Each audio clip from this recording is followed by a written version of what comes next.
ಎಲ್ಲರಿಗೂ ನಮಸ್ಕಾರಗಳು. ವಾಲ್ಮೀಕಿಯವರ ಸಂಕ್ಷಿಪ್ತ ಜೀವನ ಚರಿತ್ರೆ. ಅವರ ಜನನ ಅಶ್ವಿಜ ಮಾಸದ ಶರತ್ ಪೂರ್ಣಿಮೆ ಅಂದರೆ ಸೆಪ್ಟೆಂಬರ್ ಅಕ್ಟೋಬರ್ ತಿಂಗಳಲ್ಲಿ ಬರುತ್ತೆ.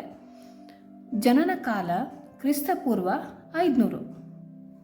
ವಾಲ್ಮೀಕಿಯವರ ಜನ್ಮಸ್ಥಳ ಗಂಗಾ ನದಿ ದಡ. ವಾಲ್ಮೀಕಿಯವರ ತಂದೆಯ ಹೆಸರು ಪ್ರಚೇತ, ಸಮಾಲಿ ವರನೇ ಆದಿತ್ಯ.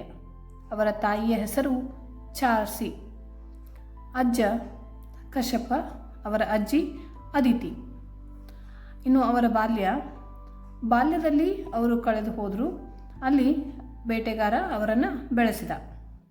ಅವರ ಇತರ ಹೆಸರುಗಳು ಅಗ್ನಿಶರ್ಮ, ಡಕಾಯಿತ ರತ್ನಾಕರ, ಆದಿಕವಿ.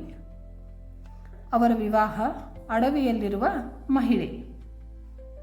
ಅವರ ವೃತ್ತಿ ಬೇಟೆಗಾರ, ದರೋಡೆಕೋರ ಅಥವಾ ಡಕಾಯತ. ದರೋಡೆಕೋರನಾಗಲು ಕಾರಣ ತನ್ನ ಕುಟುಂಬ ದೊಡ್ಡದಾಗಿ ಬೆಳೆದಂತೆ ಆಹಾರ ಒದಗಿಸಲು ಸಾಧ್ಯವಾಗದ ಕಾರಣ ದರೋಡೆಕೋರನಾದ. ಮುಂದೆ ಅವರಿಗೆ ನಾರದರು ಭೇಟಿಯಾದರು. ಅವರು ಒಳ್ಳೆಯ ಮಾರ್ಗದರ್ಶನವನ್ನು ನೀಡಿ ರಾಮನಾಮ ಜಪಿಸಲು ತಿಳಿಸಿದರು. ನಿಮಗೆ ಈ ವಿಡಿಯೋ ಇಷ್ಟ ಆದಲ್ಲಿ ಲೈಕ್ ಮಾಡಿ, ಶೇರ್ ಮಾಡಿ, ಸಬ್ಸ್ಕ್ರೈಬ್ ಮಾಡಿ. ಧನ್ಯವಾದಗಳು.